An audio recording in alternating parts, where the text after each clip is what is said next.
Hello everybody and welcome to Beginner Astrophotography. In this video we're going to go through some of the key essential things you're going to need to start astrophotography. That is if you're wanting to take really nice pictures of nebula, galaxies and stuff like that. So let's go ahead and start with the first key thing that you are going to need: a decent tripod. You're going to need something that's going to hold a lot of weight. Now with the tripod, all of them come with one of these level scales. A key part of making sure you're going to get a decent picture is to make sure that your tripod is as level as you could possibly make it. Now all tripods will come with extendable legs, and the best thing that I figured to do is extend your secondary legs right here as far as it can go, and then just kind of wiggle these bottom ones around, making them different lengths until you can get that bubble as close to the center as possible. Now the next thing you're going to want to invest in to take decent long exposures of nebula and galaxies is get yourself a tracker. This is the Skywatcher Star Adventure 2i. This is a really good tracker if you're going to be shooting with either a small refractor telescope or a camera. This is about all you'll need for it. To get this on your tripod, it's really simple. All you will have to do is just put it in this little notch, slide it forward till you hear that click. Make sure you have it positioned right where you want it. Now, with these Manfrottos, you don't have to worry if you forget to lock it down, because these things have a pin that will stop them from falling backwards.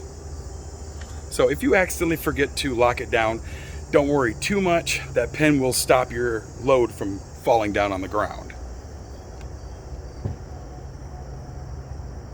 But now what you're going to want to do is situate this on here decently. Make sure it's right where you want it. And then take this little locker pin, screw it down. That way, it does not move at all. This is known as your declination bracket. And I also have a ball head sitting on top of the declination bracket. This does not come with it. You have to buy this separate. But if you're going to do DSLR astrophotography, this is a must purchase. And with the declination bracket, just slide it right in here. You want to get this as close to the clutch as you can without covering up your sight. Because right in here is your polar alignment sight. You're going to want to make sure you can still be able to see out of that. If you have it down too far, you're not going to be able to see out of it, and you're not going to be able to polar align. So you're going to want to make sure you leave just enough room to be able to peer out of this declination bracket and make sure this doesn't get in the way, and then go ahead and lock that down. Before I get into installing the next piece that we're going to use, I got to talk about these. This is a filter. This is something that you are going to want to purchase if you're going to want to take nebula photos. This is a Optolong L-Enhance filter. I also have a SVBONY CLS filter. I just got this one, so tonight is actually going to be the first time I actually use this one. We're going to see how well this one does. The filter will allow you to take much better pictures of nebula in the night sky, as it will block out all the residual light coming from street lights or even possibly the moon. With one like this, you'll be able to actually block out moonlight and actually be able to take pictures with a decent moon in the sky and still be able to get some decent nebula photos. So this is going to be something that you're going to want to purchase. I will tell you though, these can get very expensive. The SVBONY CLS filter was about $70. This one, the Optolong L-Enhance, was $270. So keep that in mind when you're deciding to try to get into this hobby. You're going to want to filter, and they can be expensive. Next up, we are going to mount our camera. This one is a T3i. Now, except for the XSI camera, anything with an I at the end of it, the T1i all the way up to the T7i, pretty sure there's a T9 by now. The I means it has a flip out screen. These are really nice to have if you're not looking to set it up to a laptop or a computer. You could just flip this screen out and it does rotate wherever you need it to, And if you want to, you can flip it around and use it like a standard DSLR screen. I don't use it because I'm connected to a computer, which we'll get into that later. Now for the DSLR, our ball mount that I told you about, we're just going to go ahead and set this right in here. Make sure we lock this down. Make sure it's tight enough that this does not move. You don't want this to be shaking at all, or else your stars will trail throughout your picture and you'll see like circles and lines and other weird shapes you don't want in your picture. So you want to make sure that your camera is locked down tight. Next up is our lens that we are going to want to use. Now this is a lens shield. This just pops off. That's how big this lens actually is. I always keep this on because the good thing about these lens hoods, when they want to go on, the good thing about these lens hoods is any light around that is coming directly at this lens, it will be blocked out by this lens hood, and that way you won't get too much light flaring in your pictures. Now with these, there is a red dot on your lens here, and there is a red dot on your camera right here. Line up the two red dots and spin till you hear it click. Now that's in place. Mosquitoes. This is our lens heater. Even in the summertime, I would suggest in using one of these and keep it on low, but you want one of these in the winter time so it doesn't freeze. Now, a lot of people will keep all their camera equipment inside, and when they bring it out here, due to the temperature change, it actually causes a lot of dew on your lens. This helps with that. Now, as the focuser is right here in the middle, what most people will do is they will put this right here. But because the focuser is right in the middle, we can't do that with this lens. So with this one, we're just going to go ahead and attach it right straight to the lens hood. You want to make sure that this has a nice tight grip to it so it doesn't slip off. And there's that. Now there are multiple ways that you can do astrophotography. The number one no-no is do not touch your shutter button. If you touch your shutter button, it's going to shake your camera around. You're not going to get a good picture. So you can either go with an intervalometer, cheap one right here, about 20 bucks on Amazon. This will control everything that your camera does. Everything from shutter speed to how long you want it to go. You just have to make sure that your camera is set to bulb, which you do with this little dial up here. You just keep spinning it until you get to bulb, which you're still going to have to do even when you do it the other way, which is the way that I do it, which is you connect it to your computer and you control it right straight from your computer on an app called Backyard EOS. If you choose to shoot using Backyard EOS, you are going to need two things. You are going to need one of these older micro USB cables. If you have a PlayStation 3, it's the exact same port as a PlayStation 3 controller charger. You're going to need one of those. And if you do like what I do, you like to bring your camera further away from your computer so it doesn't pick up the screen, you're going to need one of these. This is just an extended cable for USB. This is a USB 3.0 cable, which is why it's so thick. So that way I have a better transfer rate from the camera to the computer. Now, all you're going to do with this, you have this flap right here on your left side of your camera. It's where you put your intervalometer, the microphone, the HDMI, and your AV out.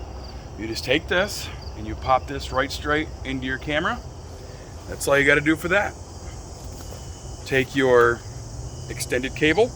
Now, some people wrap it around.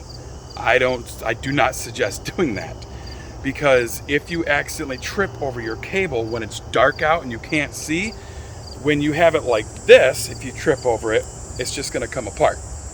If you have it like this and you trip over it, it's going to pull your whole thing down if it doesn't break your connector inside here when it yanks it. It could just pop out, but I wouldn't even suggest even trying it. So I would suggest just keep it like this. There's those mosquitoes again. Go ahead and pop that in there. Go ahead, take your other part We're going to come on over to the computer and just go ahead and find any USB port that's open. Slide it in there. That's all you got to do. That's it when you connect it to a computer. Now, a lot of people use laptops when they do this, which is perfectly fine. I don't have a laptop right now. My wife has a laptop, but I don't want to use it because I don't want it damaged and have to replace it. So I use one of my many gaming computers that I have. It works just the same. It's just bigger, heavier, and bulkier to carry. And if you do decide to go with a desktop computer, I wouldn't suggest bringing it with you on the go. Number one, finding a place to plug it in. Number two, it's extremely heavy to lug around. Now, something else that's actually worth a purchase, if you decide to, is getting yourself one of these. This is a battery pack that connects to a power supply. This is really nice, so that way you don't have to worry about if your battery dies. With this, it works just the same as a battery when it's not all tangled up. What you're gonna do, you're gonna go ahead and take your camera off. Be very careful when you have all your wires hooked up. You're gonna open up your battery door, slide out your battery. Make sure you have this going in the right way, as it really will only go in one way. It'll slide in, but it won't actually click. Make sure you put that in. Now, most of these have a little spot right here.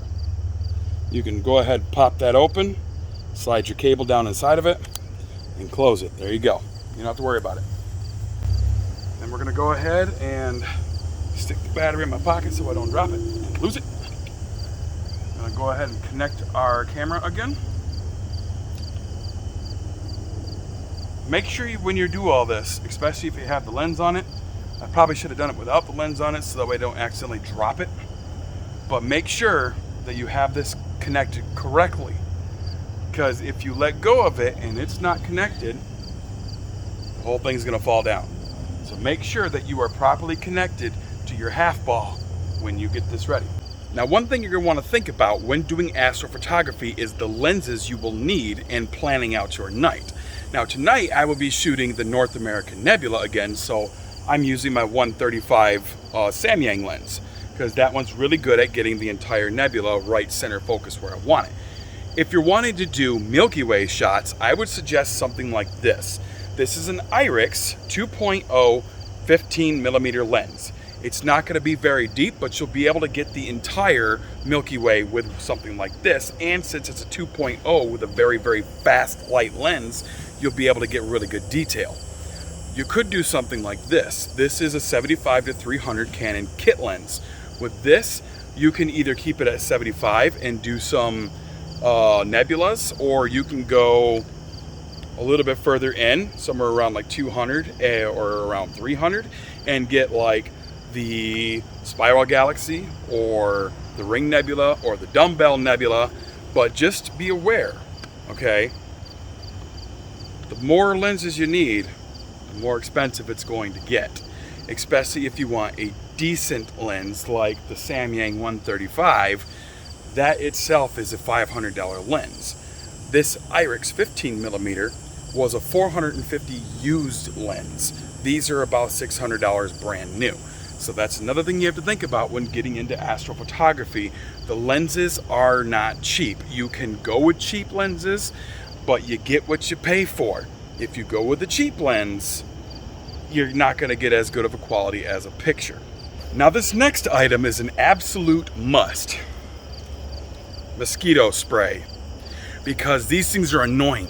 Now, as we're starting to get darker and darker out, we're going to want to make sure all of our stuff is ready and calibrated and ready to go. So we got our camera on, so I know that's working. Now, first thing I'm going to do is I'm going to go ahead and go into our menu, come over to our first one, quality. You want strictly just raw. Go ahead and do that. Make sure it says just raw right in there, right where it says just raw right there. And that's good. Good for that. And one thing I forgot to mention, if you connect your cord to your camera, I don't know if it's all of them or just the T3i. if you connect your cord to your camera before you have anything set up or turn your computer on, it will mess with your camera and it won't turn on properly, and it'll send a bad signal to your computer and it won't connect, and you'll be sitting there wondering what the heck is going on. Don't plug in the USB until you have everything, until you have your camera on, until you have your computer on. Then go ahead and plug in the USB. So we're going to go ahead and do that now, if I can find it. It's right here.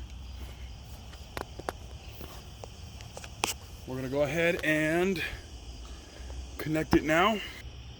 Now we're going to go ahead and come over to Backyard EOS. Make sure this boots up properly. And look, there's a spider. A spider has come to say hello. We're going to try to connect. And we are connected. And that's all you have to do. And for some odd reason, it would put it back to RAW and JPEG. We'll have to switch that back. That's really irritating. But that's all you have to do. You are now ready to start shooting the night sky. That's what you need to start off astrophotography if this is something that you're wanting to get into. But just be aware, it's not cheap. For my setup alone, the Samyang, the Canon, tripod, filter, tracker, blah blah, I probably have almost $1,500 to $1,600 into it, and this is just a beginner setup.